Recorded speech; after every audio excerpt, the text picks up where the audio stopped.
Madam, माझी पहिलीच वेळ. मी रेश्मा. मी एका मोठ्या कंपनीची बॉस होते. माझ्या हाताखाली असे कित्येक नोकरचाकर काम करत होते. मी एक आवाज दिला तर माझ्यापाशी 4 नोकर उभे राहत होते. मी अजूनसुद्धा लग्न केले नव्हते, कारण लग्न करण्यात मला काही इंटरेस्ट नव्हता. एके दिवशी संध्याकाळी 4:30 वाजता माझ्याकडे एक मुलगा आला. त्याला माझ्या कंपनीमध्ये जॉब हवा होता. त्या मुलाचं वय 28 होतं आणि त्याचं नाव करण होतं. खूपच तरुण आणि दिसायलाही हँडसम. बघताच तो माझ्या मनी भरला.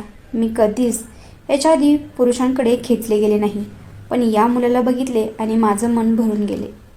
तो माझ्याकडे कामासाठी आला होता. माझ्या ऑफिसमध्ये आला आणि मला तो म्हणाला, मॅडम, मला इथे काही काम भेटेल का?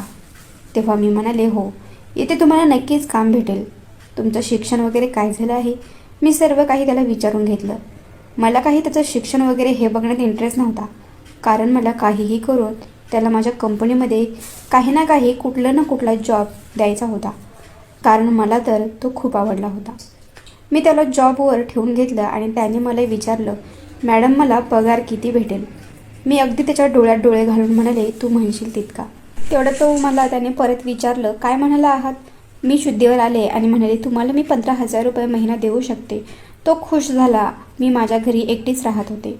संध्याकाळी नोकर चाकरांना सुट्टी देते. एके दिवशी संध्याकाळी अचानक माझ्या काळजात चमक निघाली. त्या दिवशी माझ्या घरचे नोकर चाकरसुद्धा घरी नव्हते. मला विचारा आता कोणाला बोलवावं. त्याच्यातच मला पटकन करण आठवला, कारण मी त्याचाच विचार करत होते. मी पटकन त्याला फोन केला आणि म्हणाले, करण, तू आत्ताच्या आत्ता माझ्या बंगल्यावर ये. माझ्या काळजात चमक निघली आहे. बंगल्यावर कोणीही नाही. मला हॉस्पिटलमध्ये जायचे आहे. तू लवकर ये. त्याचं आणि माझं चांगलं जमू लागलं होतं, कारण मी जमवून घेत होते. त्याला मला गमवायचं नव्हतं. त्याला पण आपलं करून घ्यायचं होतं. मी त्याला फोन लावला आणि तो लगेच म्हणाला, हो मॅडम, मी 5 मिनिटात तुमच्या घरी पोहोचतो. खरंच माझ्या काळजात खूपच दुखत होतं बरं का. तो 5 ते 15 मिनिटात माझ्यापाशी पोहोचला. मी बेडवर पडलेले होते. माझ्या अंगात ब्लॅक कलरचा गाऊन होता. माझी तब्येत खूप होती. माझे लांब लांब काळे केस, गोरा रंग कोणालाही भारावून टाकेल असा होता. मी अशा प्रकारे बेडवर पडले होते की त्याची माझ्याकडे नजर गेल्यावर तो बघतच राहील. आणि तसंच झाले. तो माझ्या रूममध्ये आला आणि मला बघतच राहिला. थोड्या वेळात मीच त्याला म्हणाले, करण, आला आहेस? तेव्हा त्यानं मला विचारलं, मॅडम, आपण हॉस्पिटलमध्ये जायचं का? तेवढ्यात मी त्याला म्हणाले, अरे थांब, मला थोडं बरं वाटते. मला पाणी दे आणि ड्रॉवरमध्ये माझ्या गोळ्या आहेत त्याही दे.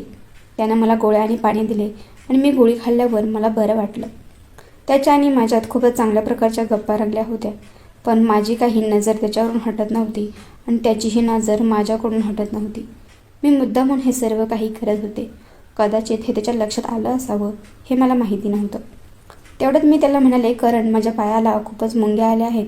तू माझ्या पायाचे बोटे ओढतोस का? तो हो म्हणाला आणि त्याने माझ्या पायाच्या बोटाला धरले. माझ्या अंगाला काटा आला. आतापर्यंत हे सर्व काही कधीच जाणवलं नव्हतं.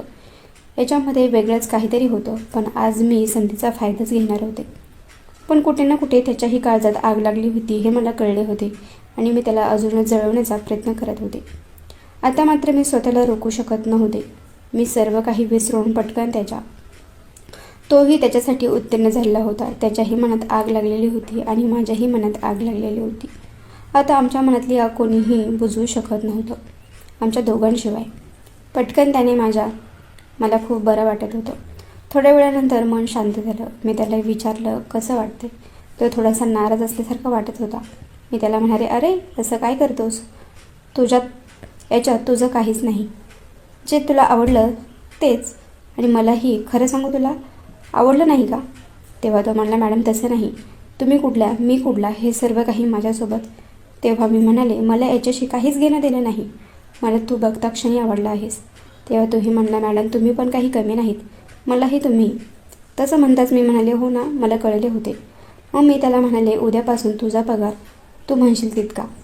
तुला कधीच पैशाची कमतरता भासूला देणार नाही. आणि मग त्याच्यानंतर तो त्याच्या घरी संध्याकाळी न जाता माझ्याकडेच येत होता.